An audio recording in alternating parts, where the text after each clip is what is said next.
welcome to another episode of the Alma Flow Podcast. I'm Paolia Elia, yoga teacher, wellness and spirituality mentor, and every week I invite inspiring people from around the world to explore one simple question. What does spirituality actually look like in the real life?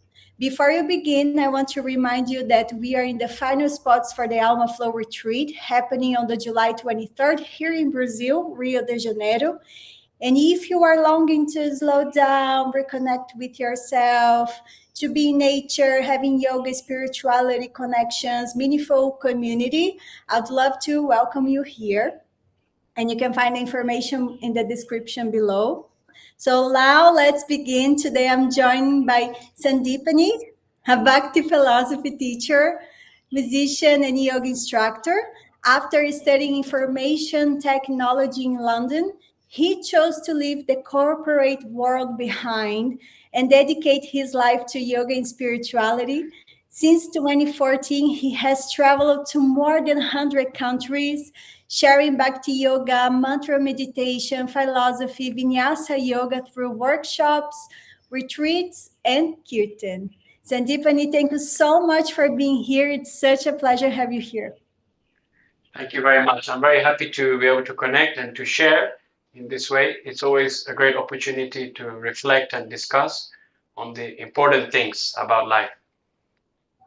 Yeah, and you are currently in Montreal. I don't know if it's a secret or not, but how now actually you literally just moved, right? So how is the move been Yes. so far? So I moved here a couple of days ago, and I have a lot of friends here within the spiritual community, yoga community. And I saw that this is a very good opportunity. I was based in and out of Miami for about 4 years, and then I finally starting something here. So I'm excited and I'm looking forward to seeing what's in the next chapter. Yeah, that's very cool and beautiful. Is it hot there? It's pretty hot, but it's not as hot as Florida, or I don't know how hot it is in South Brazil, but it's like Yeah, 30. right now. Yeah, today it's a hot day. It's really warm here, but we were like in a 4 days with a lot of rain and it was a little bit cold. You know, for Brazilians, it's cold like 10 Celsius is cold for us. So it Yeah, depends where you are at, right? as well, yeah. So I would love to go back to the beginning. Tell me a little bit about yourself. Where were you born? How was your childhood and your family regarding the spirituality? You know, how you grew up, how spirituality first entered in your life. Yeah. So I was born in the UK, in just north of London, about a 30 minutes drive north of London, in a smaller city called Watford. Some of you may have heard of it. And I grew up in a spiritual family. My father grew up as an Ethiopian Orthodox Christian. It's similar to Western Christianity, but they have different rituals, fasts. They have a different Bible, well, a bigger Bible than the one you find in Europe. But it was a very beautiful religion. So when he was in his teenage years, there was a fascist regime or some kind of corrupt government, and most of the young people who were revoluting against the government were getting killed. So my father ran away from the country because he was also under threat of being killed, like his friends. So he went to Kenya, which is just below Ethiopia, and there he met one ashram who practiced Vaishnavism. Vaishnavism is the main religion of India. It's the main branch of Hinduism. It's where most of the yogic world also come from, like Patanjali, like Ashtanga yoga tradition, like Iyengar yoga tradition, etc. So he went and lived as a monk in a monastery there in Kenya, and then he got transferred to Europe later on. And so my father is African, Ethiopian, and my Mhm. mother is Indian. So her family, they're from the west part of India called Gujarat, and many hundreds of generations they're practicing this spirituality. They live a very kind of strict lifestyle. They don't eat meat, they don't drink alcohol, these kind of things. So they're very much focused on caring for the body, caring for the mind. That way you can take your car for a long time. Some people want to drive for a fun time, for a quick ride, but some people, they see their body, it's a vehicle, but they see they want to take it to the furthest place possible for the longest amount of time. So my father and mother, they met in the UK because they're both practicing this tradition. Other name is Krishna consciousness. Krishna is another name for Vishnu or Vaishnavism. Krishna means the most beautiful, the most sweet. So the Mhm. emphasis in that spiritual path is that spirituality is about peace, it's about sweetness, it's about love. It's not about division or hate or hierarchy or institutional frameworks. It's not about finances. It's about spirituality being in your heart rather than in an institution. So then I grew up in that kind of tradition, that community. There was a very famous musician called George Harrison, who is one of the most successful musicians in the history of the world, and from the Beatles. So I actually saw him once, but at a very big distance because he was such a celebrity. But he donated an ashram, a farm. An ashram is like a temple, like Indian or Asian temple, where you can live and do volunteering and be a monk or a residential member of the community. So there was a school there. It was a private school, and it was for the community. So I went there, and it was a very nice upbringing, spiritual environment.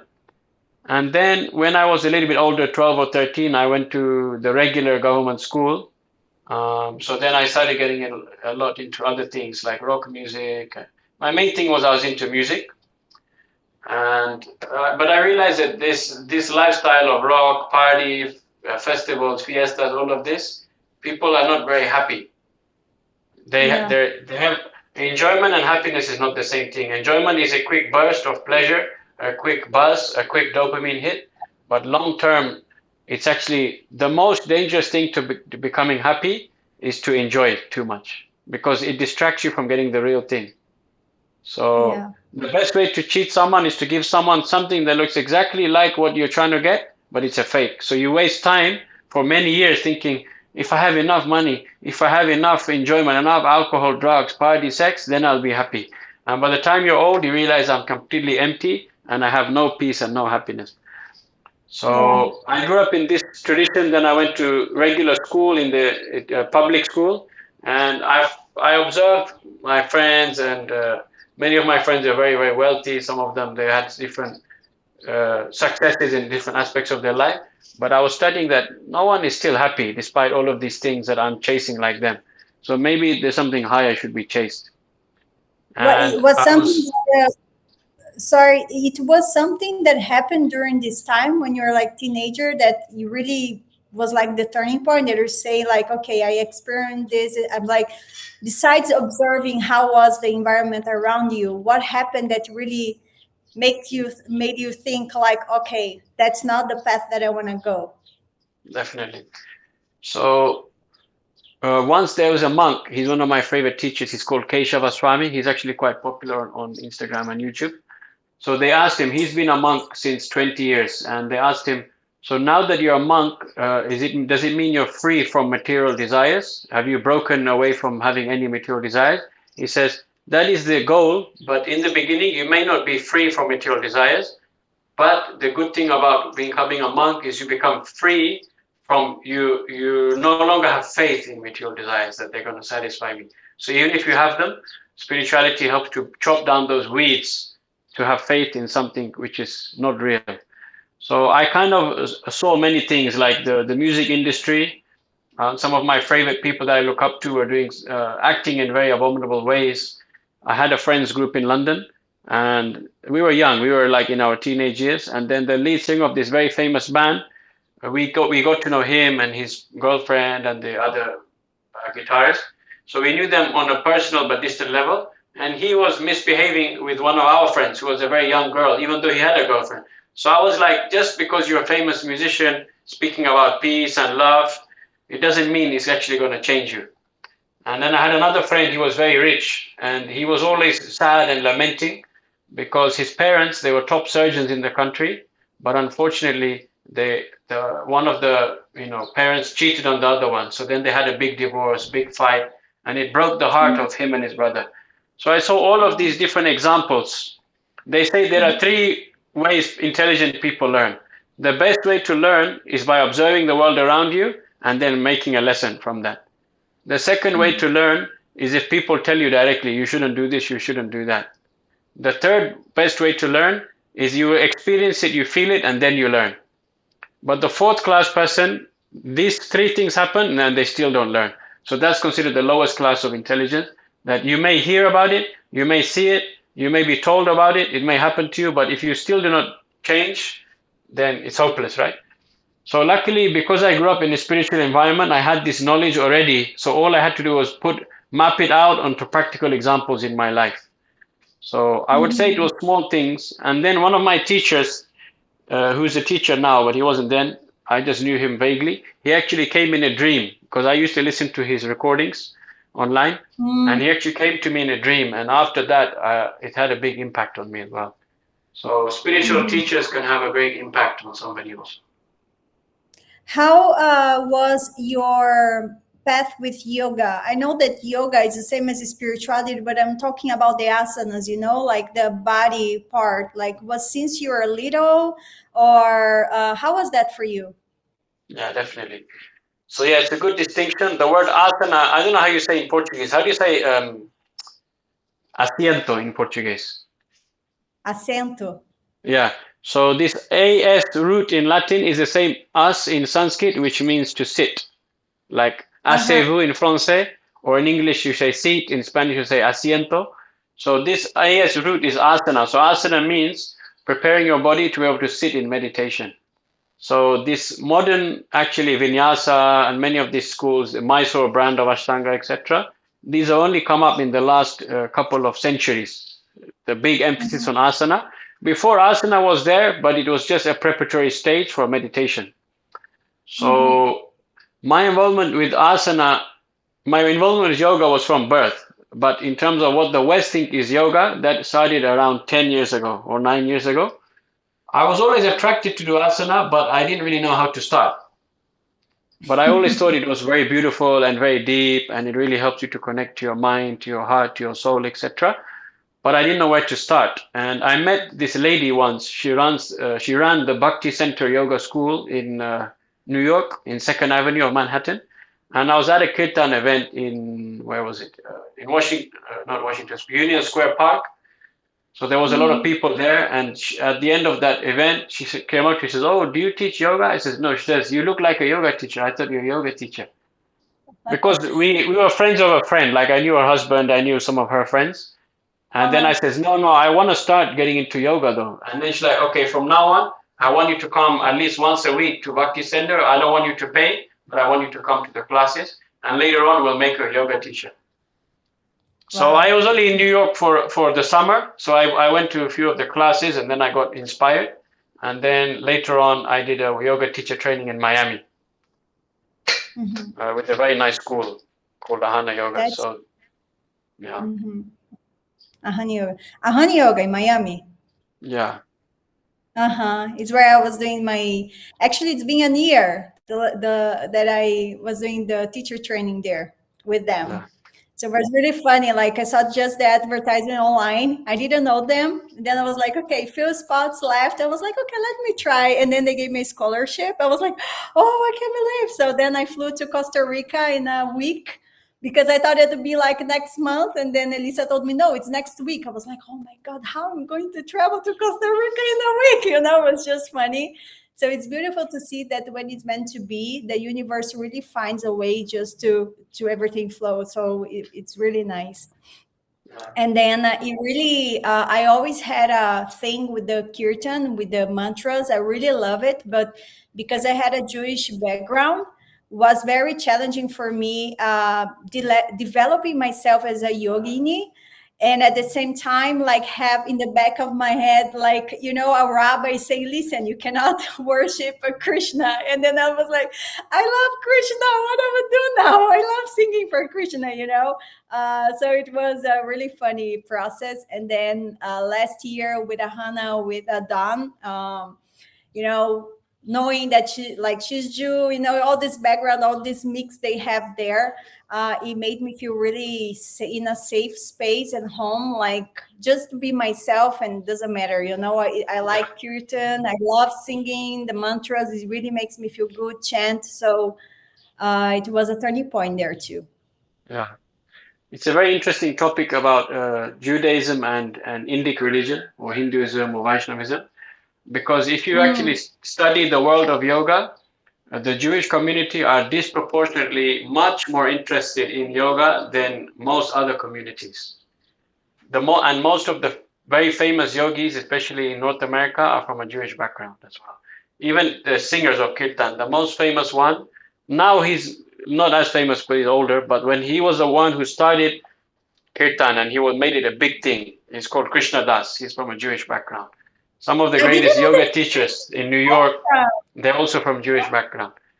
And I Mm. think there's a few more, but I can't remember clearly, but there's many. So one reason is because the Jewish community, they've always been interested in spirituality, but they're trying to Mm. find the balance because, as you know, within the practice of Judaism being more than 3,000 years old, there are many rituals, there are many things you say in Hebrew, there are many kind of things, hairstyles, certain dress codes, etc., depending on which branch, which denomination you follow, which are different than the norm. Whereas Christianity in the West doesn't really have a very clear marker anymore. It used to. They used to have a hairstyle, they have a dress code, etc. Fasting, they used to do so many things. Many rituals for initiation, accepting in the church. So the Mhm. people in the Jewish community, they find Indian religion similar because a lot of the rituals and the processes are very similar to how they're practiced in India. And it's not a big shock for them. Whereas people who have no religious background, to learn about fasting, to learn about rituals, to learn about certain things, it can be a shock for them. But also historically, like the Semitic tribes, they have a very strong influence from the East also, Mhm. especially through Zoroastrianism. Like a lot of the Jewish theology, early Judaism, it was not monotheist, it was a monolatry. Monolatry means there are many gods, but you focus on one God, who is the God of your particular tribe, etc. So this is how the Western academe discuss the historical like growth and evolution of Judaism.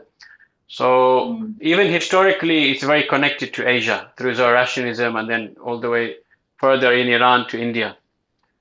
And Mm. also, the way it's interpreted is in very different ways. For instance, in the time of Jesus, you had like the Essenes, you also had the Pharisees, Maccabees, but Mhm. the Essenes were very, very similar to the Indic thought. They believed in a crude version of reincarnation. They had a more personal conception of God in the sense that God may have a form, he may have a personality. It's not such an impersonal thing. Like, Mhm. and it's not such a high emphasis on reverence. Like you cannot say the name of God. It's so high, it's so great. So the Essenes, they were more of an esoteric group, which is a lot of Indic religion. They're very esoteric. They were also a vegetarian. Jesus was Mhm. vegetarian. John the Baptist was Mhm. vegetarian. Some historians say Jesus' family members were all vegetarian. So a lot of things which you find in India, you find also in the more esoteric branches of Abrahamic faith and especially the Essenes. And of course, we know Mhm. a huge part of yoga is ahimsa, right? So Yeah. you find that also in the Jewish culture, this concept of ahimsa. So Yeah. they're like long lost family members. They're like cousins, you can say, or maybe Cousins. the Yeah. Vedic is a bit older. So maybe the Vedic is like the great uncle because obviously it's tens of thousands of years old. But at least they're Mhm. like it's like the uncle of the It's like my Semitic uncle. religions, Abrahamic faiths. Yeah, yeah. Yeah. So, you have so much wisdom about so many things, and you've taught in so many countries already, and you see how knowledge you have about cultures. Do you notice difference in how people receive yoga, bhakti, depending on where they live? I think depending on how it's presented, the ultimate offering of yoga is basically to understand yourself, to understand that I'm more than the body, to understand that Mhm. what we're the only thing the soul is looking for is a loving relationship. But because we're looking Mhm. through for loving relationship through dead bodies, people who have activated dead bodies, or through objects like money, house, car, we say, I love my phone, I love my house. So we're thinking you can love, but how can you love things which are dead? You cannot love a house. Love is a relationship, it's active, it's not static. You can say, I enjoy my house. So we can see that when you present things in the right way, that yoga helps to fulfill the universal and inherent need of every living being, which is to connect in a loving relationship back to the Creator, back to the most lovable person in the world, the only person who will never reject us. Everyone else in this world, they may reject us, but God will never reject us. So when people understand yoga in a deeper level and how it actually fulfills all of the needs of the person on the deepest level, then it's very easy for everyone to accept. But if it's not, then if you only present it in a more cultural, ethnic kind of action-based, method, like through physical yoga, through physical music, but there's no deeper meaning behind, then according to the culture, it may vary. But when you're only presenting the essence, then everyone accepts it universally. But some people have cultural blocks also. Like I had a friend in Miami. She was from a Jewish background, so she was very strict. So she said to me, she was in a Hana. She says, I don't want to sing mantra. She came to the class because we're friends. She says, I don't want to sing mantra. I may be singing to some devils or to some demons or something. Sometimes people who don't know, they think it's something like that, right? So I says, well, the lady who's singing, the boss of the studio, she's a practicing Jew. So if it was so bad, why is she singing? And her husband is also practicing. So I said, don't worry. And then she said, still, they may be doing it, but I'm scared for me. So I said, don't worry. What the name, she was singing Krishna. So the name Krishna means the most beautiful. So do you think God is the most beautiful? She said, yes. So I said, why don't you meditate like that? And then I said, even the word Allah can be used by Christians and Jews who speak Arabic, because Allah just means the most powerful, or name for God, right? And then I said, even the word God, according to Harvard University, it comes from Sanskrit anyway. So it's also a religious word from India. What's the problem? Because English is a Germanic language, and the word good and the word God, they come from gut in German.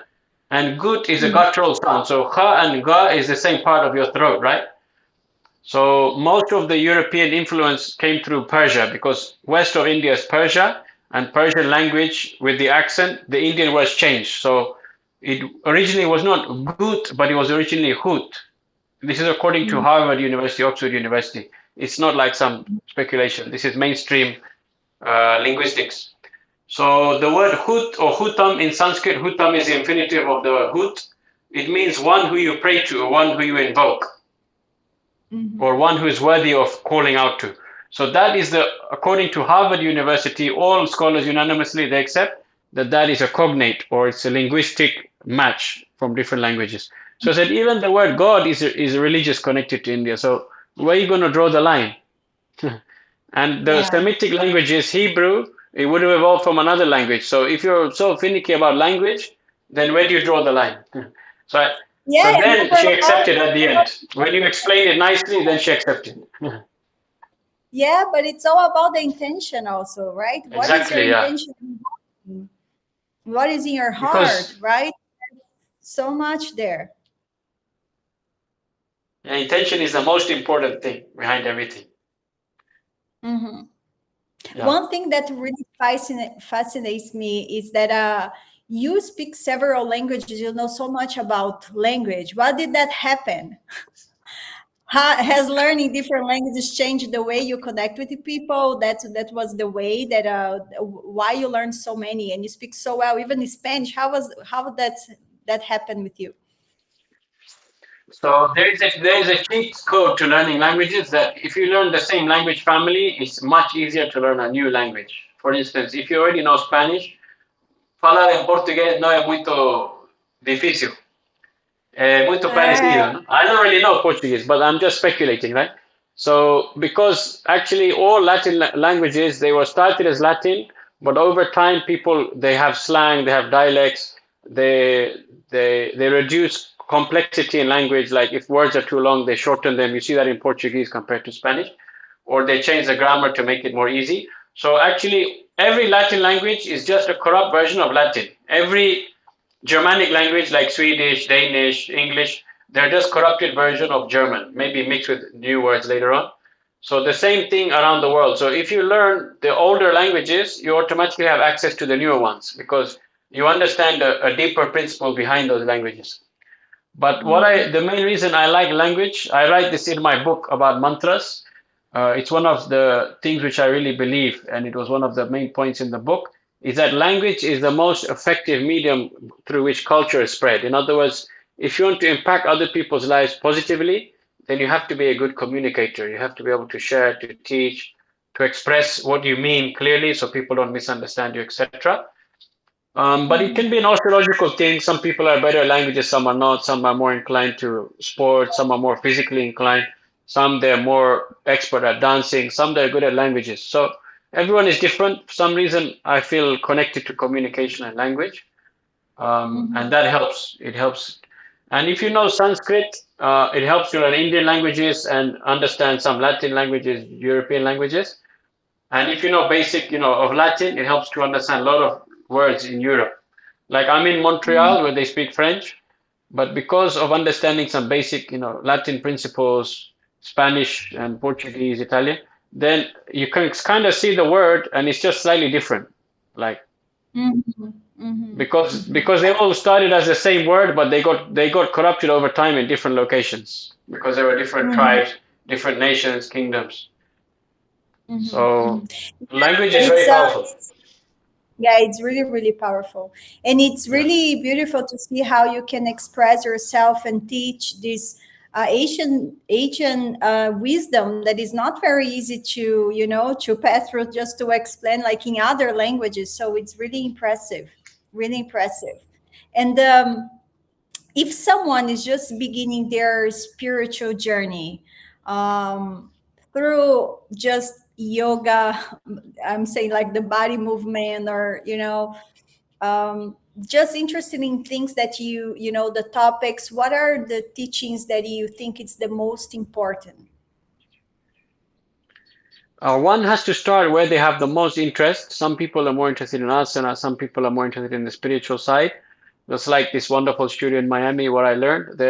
They mix, it's like Jiva Mukti influence as well. So they mix, Jiva Mukti is a school in New York.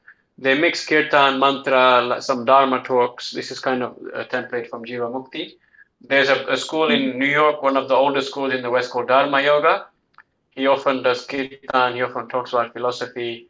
He's a strong proponent of veganism in his classes. Almost every class I've been to, he puts a plug.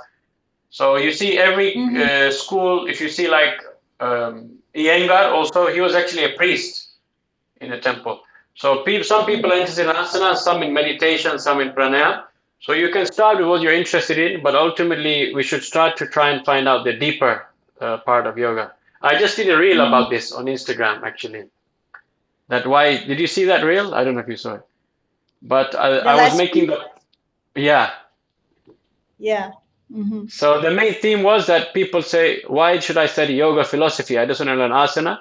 Then I explained Yeah. because even if you do not study philosophy, you have a philosophy. But if you don't study Yeah. it, then you don't know where you're going with it. There are many philosophies which are because you don't study philosophy, but you are taught a philosophy because a philosophy means a set of morals, guidelines, beliefs that you live by.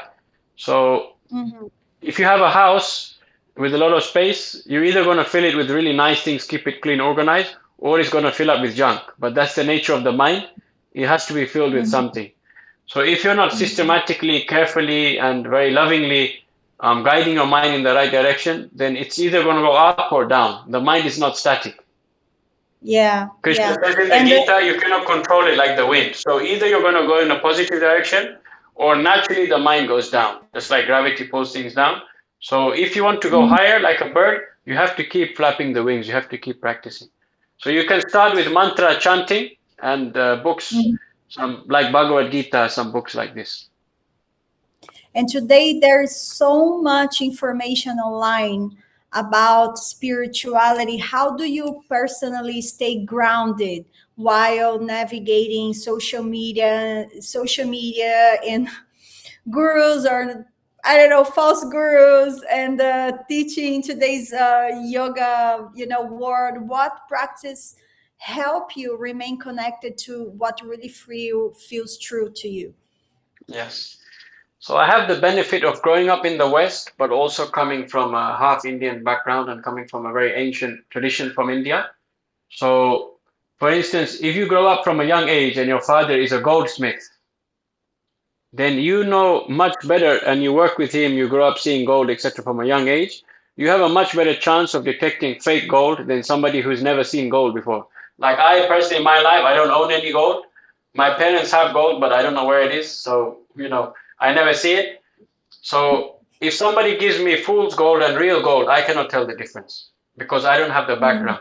So I was very fortunate to have that background, but most people in the West do not. So therefore, it's very easy to get cheated or misled or be taught a watered down version, a business friendly version of spirituality.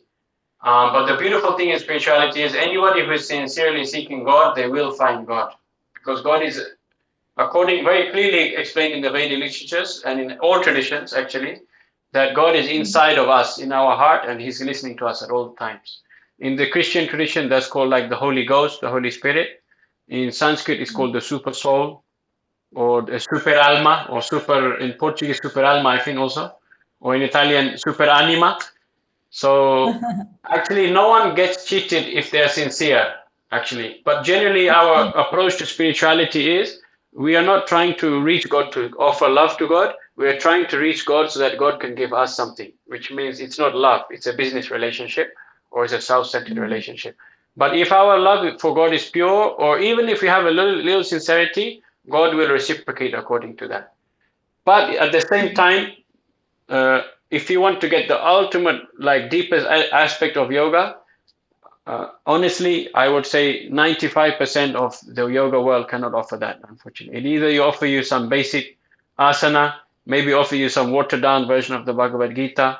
It may offer you a course on something which is kind of very biased, or it's like uh, the Western social theories filter on the ancient Indian tradition, etc. So if you know basic Sanskrit, it's easier, but ultimately you have to find a very traditional, ancient tradition which is still relevant in the modern times. There's one of my favorite translation of Bhagavad Gita. It's called Bhagavad Gita as it is, or in Spanish will be tal como es. I don't know in Portuguese how you say. Como é. Como es, sí. And in the introduction, the author writes, he's called Swami Prabhupada. In my opinion, his translation is the best quality translation because it factors in two most important things. Just like in law, you have to understand the letter of the law, the exact words, but also the spirit of the law. So Western academe, they generally translate it as a letter of the law, or if they explain it, they do not understand it through the spirit of the tradition because they don't practice the tradition. A professor who's getting paid Bhagavad Gita but doesn't follow it, he may know the letter of the law well, but he doesn't know the spirit of the law. So you have to be a scholar, but you also have to be a devotee. So he writes in that book, there are over 300 translations of the Bhagavad Gita, but none of them actually capture both of these things perfectly. Therefore, because I'm coming from a 5,000-year-old tradition and I've been practicing this my whole life, I'm not coming here to cheat you. I'm coming here to give you the correct thing, and it's up to you whether you want to practice it or not. Generally, people, they want to get paid, they want to become famous, they want to exploit others. There's some material motivation. So this is the difficulty with a lot of the yoga world now. But I can recommend books like that. But The Science of Self-Realization is also very nice. So, La Ciencia de Autorrealización, something like that in Portuguese. So you have to find this. There's one project in Brazil, one of the ladies who runs it, she's my very good friend.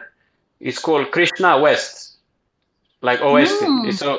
So he's teaching because Krishna is the main protagonist of all the Vedic texts, the most popular kind of avatar. Avatar means form of God. It generally is considered the original form of God. Like Shiva, Durga, there's different forms, but in the Indic tradition, they don't believe there is many gods. They actually believe there is one supreme, but it appears in different forms. So Krishna is generally taken as the original form. That's why Bhagavad Gita in India is the most prominent scripture of India. It's like the Bible of India. So that basically is a school in Brazil which teaches Bhagavad Gita directly from the text without any speculation, interpolation, or addition. Just they study directly the Sanskrit. Yeah, send me please the details, and I can put here below all that in the description, Yeah. so people can find them. And Sandipani, the last question for our talk. You see, I told you 25 minutes, you're 35 minutes. You have a lot to share. What is nourishing your soul these days? I'm redeveloping my relationship with the most important meditation according to the yoga tradition. There's the most famous book in the West about yoga, which is called Yoga Sutras. Maybe you heard of it. Actually, we do. I was teaching that at Ahana for some years, but now I left Miami. But when I was in Miami, I was teaching the Yoga Sutras with a lady called Catherine. So you can also get Yoga Sutras. It's a very good book. The best translation is Edwin Bryant. I believe it's in Portuguese as well. So in that book, it explains the most important meditation is something called japa. Japa means to recite softly mantra so you can hear it, but others cannot hear it. And you're supposed to sit down, close your eyes. You can get beads. I actually have beads here because I do this every day for 2 hours. So you can see these beautiful beads. So there are many mantra you can chant, but mantra is not like a candy shop. You just pick whatever candy you want. Mantra is like a medicine. So you have to be prescribed medicine by the doctor. So the most prescribed mantra for this age, which is the bronze age, the worst age of the seasons of time right now, is called Hare Krishna mantra. So I chant on this bead every day, Hare Krishna mantra.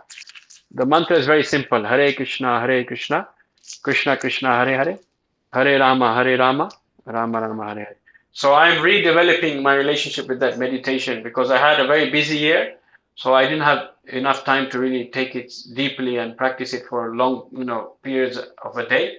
So I'm trying to go deeper in that. So for me, that is the most peace and bliss in my spiritual practice right now is this. You close your eyes and you sit, or you can sit by a beautiful lake or river or in the forest, and you just hear yourself chanting. The goal is to hear yourself chanting sincerely this mantra. And this is like cleaning of the last stress, anxiety, anger, everything in the mind, negative. It helps to clean.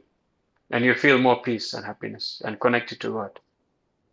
That's beautiful. I remember doing that during the teacher training at Ahana. We're doing this every day in the folk. Was beautiful. Sandipani, thank you so much for your generosity, your time, for sharing all this beautiful journey with us. It was really an honor for me. So where can people find you and learn more about your work? I'm not sure how it will show up on this video, but it's my page. You can see it's a Sandipani, SANDIPANI 108 on Instagram, TikTok, etc. YouTube as well. If you want to, I have a lot of lectures in English and Spanish on my YouTube, around 200-300 of them. Oh, I'm gonna put this here. I'm gonna find it and I'm gonna add here too. So thank you. They're all in high quality, so the sound is everything is very clear. So if you want to watch, you can watch. That's good. That's good. Well, so you're closing. Thank you so much for your time. Thank you to everyone for watch it. If you enjoyed this episode, don't forget to subscribe, leave a comment, share with someone you love, and help us bring these conversations to more people around the world. And I will see you in the next episode of Alma Flow Podcast. Thank you so much. Thank you very much. Prazer grande. Thank you. Prazer.